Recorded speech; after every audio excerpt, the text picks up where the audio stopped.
ಯಾಕಿಷ್ಟು ವಿಳಂಬ ಆಗ್ತಾ ಇತ್ತು, ಸರ್ಕಾರ ಯಾಕೆ ಹಿಂದೇಟನ್ನ ಹಾಕ್ತಾ ಇತ್ತು ಅಂತ ನೋಡ್ತಾ ಹೋಗೋಣ. ಬೆಂಗಳೂರು ಶಾಸಕರಿಗೆ ಹಾಗೂ ಸಚಿವರಿಗೆ ಈ ಕುರಿತಾದ ಇಚ್ಛಾಶಕ್ತಿ ಇಲ್ಲ, ಹಾಗಾಗಿ ಇಷ್ಟು ವಿಳಂಬ ಆಯಿತು. ಚುನಾವಣೆ ಬಳಿಕ ಕಾರ್ಪೊರೇಟರ್ಗಳು ಬಲಿಷ್ಠರಾಗಿಬಿಡ್ತಾರೆ, ಪ್ರಬಲರಾಗಿಬಿಡ್ತಾರೆ, ಅವ್ರನ್ನ ಕಂಟ್ರೋಲ್ ಮಾಡಕ್ಕಾಗಲ್ಲ, ಈಗ ಅದ್ರ ತಮ್ಮ ಕೈಯಲ್ಲೇ ಇರುತ್ತೆ ಅಂತ. ಸಿಟಿಯಲ್ಲಿ ಸಮಸ್ಯೆಗಳಿದ್ರೆ ಕಾರ್ಪೊರೇಟರ್ ಬಳಿ ಜನ ಹೋಗ್ತಾರೆ. ಈ ಹಿಂದೆ ಬಿಜೆಪಿ ಸರ್ಕಾರದಲ್ಲಿದ್ದಾಗ ವಾರ್ಡ್ ವಿಂಗಡಣೆ ಆಗಿತ್ತು. ಈಗ ಕಾರ್ಪೊರೇಟರ್ಗಳು ಬಂದ್ರೆ ಆನ್ಸರಬಲ್ ಯಾರಾದ್ರೂ ಒಬ್ರು ಇರ್ತಾರೆ, ಸೊ ಅವ್ರ ಹತ್ರ ಹೋಗಿ ಯಾಕೆ ಸ್ವಾಮಿ ಇಲ್ಲಿ ಕೆಲಸ ಆಗಿಲ್ಲ ಅಂತ ಕೇಳಬಹುದು. ಈಗ ಅದಿಲ್ಲ.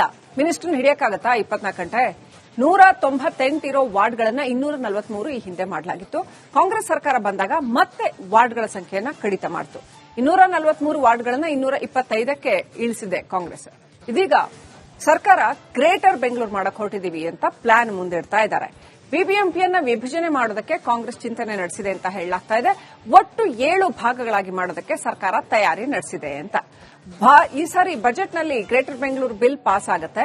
ಸೊ ಅದಾದ್ಮೇಲೆ ಚುನಾವಣೆ ವಿಚಾರ ಸುಪ್ರೀಂ ಕೋರ್ಟ್ನಲ್ಲಿದೆ. ಬೆಂಗಳೂರು ಬಿಬಿಎಂಪಿ ಚುನಾವಣೆ ವಿಚಾರ ಮಾರ್ಚ್ 19ನೇ ತಾರೀಕಿಗೆ ಬಿಬಿಎಂಪಿ ಚುನಾವಣಾ ಕೇಸ್ನ ವಿಚಾರಣೆ ಇದೆ. ಹೀಗಾಗಿ ಸದ್ಯಕ್ಕೆ ಚುನಾವಣೆ ನಡೆಸೋದಕ್ಕೆ ಆಗಲ್ಲ ಅಂತ ಹೇಳಲಾಗ್ತಾ ಇತ್ತು.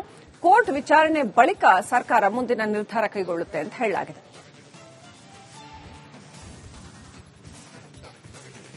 ಯಾಕಿಷ್ಟು ವಿಳಂಬ ಆಗ್ತಾ ಇತ್ತು, ಸರ್ಕಾರ ಯಾಕೆ ಹಿಂದೇಟನ್ನ ಹಾಕ್ತಾ ಇತ್ತು ಅಂತ ನೋಡ್ತಾ ಹೋಗೋಣ. ಬೆಂಗಳೂರು ಶಾಸಕರಿಗೆ ಹಾಗೂ ಸಚಿವರಿಗೆ ಈ ಕುರಿತಾದ ಇಚ್ಛಾಶಕ್ತಿ ಇಲ್ಲ, ಹಾಗಾಗಿ ಇಷ್ಟು ವಿಳಂಬ ಆಯಿತು.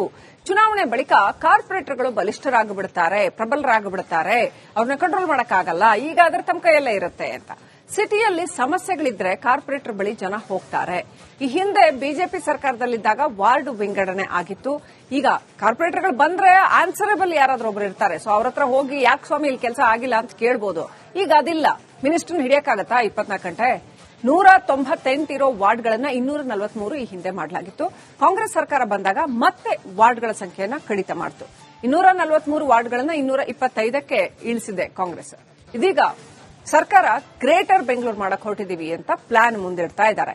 ಬಿಬಿಎಂಪಿಯನ್ನ ವಿಭಜನೆ ಮಾಡೋದಕ್ಕೆ ಕಾಂಗ್ರೆಸ್ ಚಿಂತನೆ ನಡೆಸಿದೆ ಅಂತ ಹೇಳಲಾಗ್ತಾ ಇದೆ. ಒಟ್ಟು 7 ಭಾಗಗಳಾಗಿ ಮಾಡೋದಕ್ಕೆ ಸರ್ಕಾರ ತಯಾರಿ ನಡೆಸಿದೆ ಅಂತ. ಈ ಸಾರಿ ಬಜೆಟ್ನಲ್ಲಿ ಗ್ರೇಟರ್ ಬೆಂಗಳೂರು ಬಿಲ್ ಪಾಸ್ ಆಗುತ್ತೆ. ಸೊ ಅದಾದ್ಮೇಲೆ ಚುನಾವಣೆ ವಿಚಾರ ಸುಪ್ರೀಂ ಕೋರ್ಟ್ನಲ್ಲಿದೆ. ಬೆಂಗಳೂರು ಬಿಬಿಎಂಪಿ ಚುನಾವಣೆ ವಿಚಾರ ಮಾರ್ಚ್ 19ನೇ ತಾರೀಕಿಗೆ ಬಿಬಿಎಂಪಿ ಚುನಾವಣಾ ಕೇಸ್ನ ವಿಚಾರಣೆ ಇದೆ. ಹೀಗಾಗಿ ಸದ್ಯಕ್ಕೆ ಚುನಾವಣೆ ನಡೆಸೋದಕ್ಕೆ ಆಗಲ್ಲ ಅಂತ ಹೇಳಲಾಗ್ತಾ ಇತ್ತು. ಕೋರ್ಟ್ ವಿಚಾರಣೆ ಬಳಿಕ ಸರ್ಕಾರ ಮುಂದಿನ ನಿರ್ಧಾರ ಕೈಗೊಳ್ಳುತ್ತೆ ಅಂತ ಹೇಳಲಾಗಿದೆ.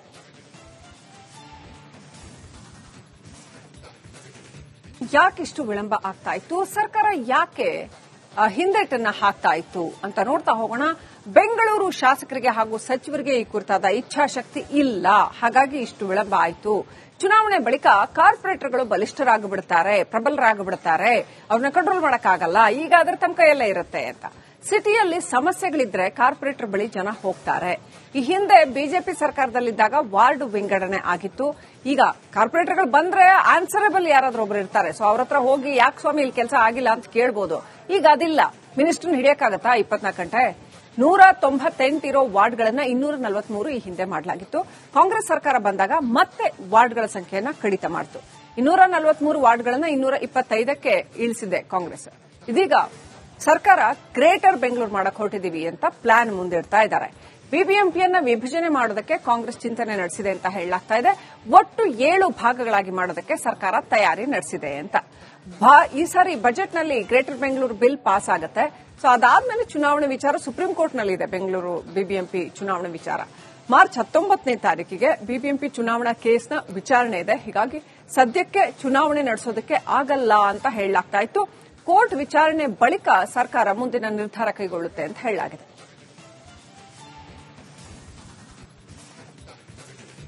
ಯಾಕಿಷ್ಟು ವಿಳಂಬ ಆಗ್ತಾ ಇತ್ತು, ಸರ್ಕಾರ ಯಾಕೆ ಹಿಂದೇಟನ್ನ ಹಾಕ್ತಾ ಇತ್ತು ಅಂತ ನೋಡ್ತಾ ಹೋಗೋಣ.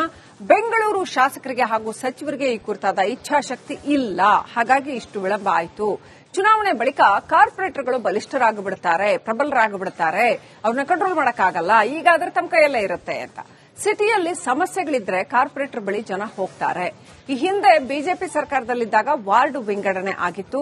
ಈಗ ಕಾರ್ಪೊರೇಟರ್ಗಳು ಬಂದ್ರೆ ಆನ್ಸರಬಲ್ ಯಾರಾದ್ರೂ ಒಬ್ರು ಇರ್ತಾರೆ, ಸೊ ಅವ್ರ ಹತ್ರ ಹೋಗಿ ಯಾಕೆ ಸ್ವಾಮಿ ಇಲ್ಲಿ ಕೆಲಸ ಆಗಿಲ್ಲ ಅಂತ ಕೇಳಬಹುದು. ಈಗ ಅದಿಲ್ಲ. ಮಿನಿಸ್ಟರ್ನ ಹಿಡಿಯಕ್ಕಾಗತ್ತಾ 24 ಗಂಟೆ?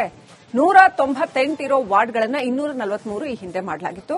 ಕಾಂಗ್ರೆಸ್ ಸರ್ಕಾರ ಬಂದಾಗ ಮತ್ತೆ ವಾರ್ಡ್ಗಳ ಸಂಖ್ಯೆಯನ್ನ ಕಡಿತ ಮಾಡಿತು. 243 ವಾರ್ಡ್ಗಳನ್ನ 225ಕ್ಕೆ ಇಳಿಸಿದೆ ಕಾಂಗ್ರೆಸ್.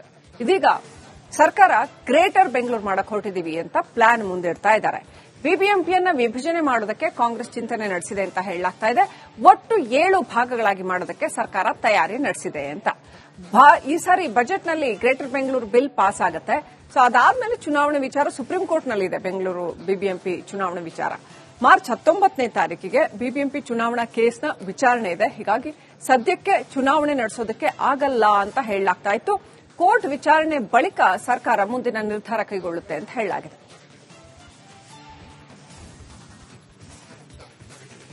ಯಾಕಿಷ್ಟು ವಿಳಂಬ ಆಗ್ತಾ ಇತ್ತು, ಸರ್ಕಾರ ಯಾಕೆ ಹಿಂದೇಟನ್ನ ಹಾಕ್ತಾ ಇತ್ತು ಅಂತ ನೋಡ್ತಾ ಹೋಗೋಣ. ಬೆಂಗಳೂರು ಶಾಸಕರಿಗೆ ಹಾಗೂ ಸಚಿವರಿಗೆ ಈ ಕುರಿತಾದ ಇಚ್ಛಾಶಕ್ತಿ ಇಲ್ಲ, ಹಾಗಾಗಿ ಇಷ್ಟು ವಿಳಂಬ ಆಯಿತು. ಚುನಾವಣೆ ಬಳಿಕ ಕಾರ್ಪೊರೇಟರ್ಗಳು ಬಲಿಷ್ಠರಾಗಿಬಿಡ್ತಾರೆ, ಪ್ರಬಲರಾಗಿಬಿಡ್ತಾರೆ, ಅವ್ರನ್ನ ಕಂಟ್ರೋಲ್ ಮಾಡಕ್ಕಾಗಲ್ಲ, ಈಗ ಅದರ ತಮ್ಮ ಕೈಯಲ್ಲೇ ಇರುತ್ತೆ ಅಂತ. ಸಿಟಿಯಲ್ಲಿ ಸಮಸ್ಯೆಗಳಿದ್ರೆ ಕಾರ್ಪೊರೇಟರ್ ಬಳಿ ಜನ ಹೋಗ್ತಾರೆ. ಈ ಹಿಂದೆ ಬಿಜೆಪಿ ಸರ್ಕಾರದಲ್ಲಿದ್ದಾಗ ವಾರ್ಡ್ ವಿಂಗಡಣೆ ಆಗಿತ್ತು. ಈಗ ಕಾರ್ಪೊರೇಟರ್ಗಳು ಬಂದ್ರೆ ಆನ್ಸರಬಲ್ ಯಾರಾದ್ರೂ ಒಬ್ರು ಇರ್ತಾರೆ. ಸೊ ಅವ್ರ ಹತ್ರ ಹೋಗಿ ಯಾಕೆ ಸ್ವಾಮಿ ಇಲ್ಲಿ ಕೆಲಸ ಆಗಿಲ್ಲ ಅಂತ ಕೇಳ್ಬೋದು. ಈಗ ಅದಿಲ್ಲ. ಮಿನಿಸ್ಟರ್ನ ಹಿಡಿಯಕ್ಕಾಗತ್ತಾ 24 ಗಂಟೆ? 198 ಇರೋ ವಾರ್ಡ್ಗಳನ್ನ 243 ಈ ಹಿಂದೆ ಮಾಡಲಾಗಿತ್ತು. ಕಾಂಗ್ರೆಸ್ ಸರ್ಕಾರ ಬಂದಾಗ ಮತ್ತೆ ವಾರ್ಡ್ಗಳ ಸಂಖ್ಯೆಯನ್ನ ಕಡಿತ ಮಾಡಿತು. 243 ವಾರ್ಡ್ಗಳನ್ನ 225ಕ್ಕೆ ಇಳಿಸಿದೆ ಕಾಂಗ್ರೆಸ್. ಇದೀಗ ಸರ್ಕಾರ ಗ್ರೇಟರ್ ಬೆಂಗಳೂರು ಮಾಡಕ್ ಹೊರಟಿದೀವಿ ಅಂತ ಪ್ಲಾನ್ ಮುಂದಿಡ್ತಾ ಇದ್ದಾರೆ. ಬಿಬಿಎಂಪಿಯನ್ನ ವಿಭಜನೆ ಮಾಡೋದಕ್ಕೆ ಕಾಂಗ್ರೆಸ್ ಚಿಂತನೆ ನಡೆಸಿದೆ ಅಂತ ಹೇಳಲಾಗ್ತಾ ಇದೆ. ಒಟ್ಟು 7 ಭಾಗಗಳಾಗಿ ಮಾಡೋದಕ್ಕೆ ಸರ್ಕಾರ ತಯಾರಿ ನಡೆಸಿದೆ ಅಂತ. ಈ ಸಾರಿ ಬಜೆಟ್ನಲ್ಲಿ ಗ್ರೇಟರ್ ಬೆಂಗಳೂರು ಬಿಲ್ ಪಾಸ್ ಆಗುತ್ತೆ. ಸೊ ಅದಾದ್ಮೇಲೆ ಚುನಾವಣೆ ವಿಚಾರ ಸುಪ್ರೀಂ ಕೋರ್ಟ್ನಲ್ಲಿದೆ. ಬೆಂಗಳೂರು ಬಿಬಿಎಂಪಿ ಚುನಾವಣೆ ವಿಚಾರ ಮಾರ್ಚ್ 19ನೇ ತಾರೀಕಿಗೆ ಬಿಬಿಎಂಪಿ ಚುನಾವಣಾ ಕೇಸ್ನ ವಿಚಾರಣೆ ಇದೆ. ಹೀಗಾಗಿ ಸದ್ಯಕ್ಕೆ ಚುನಾವಣೆ ನಡೆಸೋದಕ್ಕೆ ಆಗಲ್ಲ ಅಂತ ಹೇಳಲಾಗ್ತಾ ಇತ್ತು. ಕೋರ್ಟ್ ವಿಚಾರಣೆ ಬಳಿಕ ಸರ್ಕಾರ ಮುಂದಿನ ನಿರ್ಧಾರ ಕೈಗೊಳ್ಳುತ್ತೆ ಅಂತ ಹೇಳಲಾಗಿದೆ.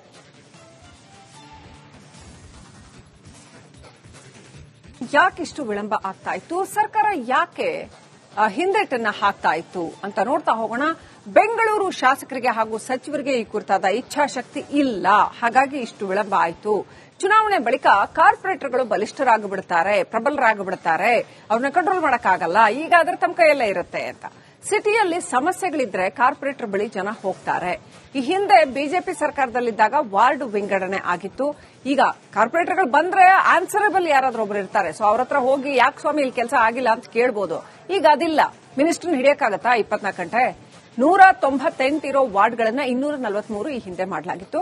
ಕಾಂಗ್ರೆಸ್ ಸರ್ಕಾರ ಬಂದಾಗ ಮತ್ತೆ ವಾರ್ಡ್ಗಳ ಸಂಖ್ಯೆಯನ್ನ ಕಡಿತ ಮಾಡಿತು. 243 ವಾರ್ಡ್ಗಳನ್ನ 225ಕ್ಕೆ ಇಳಿಸಿದೆ ಕಾಂಗ್ರೆಸ್. ಇದೀಗ ಸರ್ಕಾರ ಗ್ರೇಟರ್ ಬೆಂಗಳೂರು ಮಾಡಕ್ ಹೊರಟಿದೀವಿ ಅಂತ ಪ್ಲಾನ್ ಮುಂದಿಡ್ತಾ ಇದ್ದಾರೆ. ಬಿಬಿಎಂಪಿಯನ್ನ ವಿಭಜನೆ ಮಾಡೋದಕ್ಕೆ ಕಾಂಗ್ರೆಸ್ ಚಿಂತನೆ ನಡೆಸಿದೆ ಅಂತ ಹೇಳಲಾಗ್ತಾ ಇದೆ. ಒಟ್ಟು 7 ಭಾಗಗಳಾಗಿ ಮಾಡೋದಕ್ಕೆ ಸರ್ಕಾರ ತಯಾರಿ ನಡೆಸಿದೆ ಅಂತ. ಈ ಸಾರಿ ಬಜೆಟ್ನಲ್ಲಿ ಗ್ರೇಟರ್ ಬೆಂಗಳೂರು ಬಿಲ್ ಪಾಸ್ ಆಗುತ್ತೆ. ಸೊ ಅದಾದ್ಮೇಲೆ ಚುನಾವಣೆ ವಿಚಾರ ಸುಪ್ರೀಂ ಕೋರ್ಟ್ನಲ್ಲಿದೆ. ಬೆಂಗಳೂರು ಬಿಬಿಎಂಪಿ ಚುನಾವಣೆ ವಿಚಾರ ಮಾರ್ಚ್ 19ನೇ ತಾರೀಕಿಗೆ ಬಿಬಿಎಂಪಿ ಚುನಾವಣಾ ಕೇಸ್ನ ವಿಚಾರಣೆ ಇದೆ. ಹೀಗಾಗಿ ಸದ್ಯಕ್ಕೆ ಚುನಾವಣೆ ನಡೆಸೋದಕ್ಕೆ ಆಗಲ್ಲ ಅಂತ ಹೇಳಲಾಗ್ತಾ ಇತ್ತು. ಕೋರ್ಟ್ ವಿಚಾರಣೆ ಬಳಿಕ ಸರ್ಕಾರ ಮುಂದಿನ ನಿರ್ಧಾರ ಕೈಗೊಳ್ಳುತ್ತೆ ಅಂತ ಹೇಳಲಾಗಿದೆ.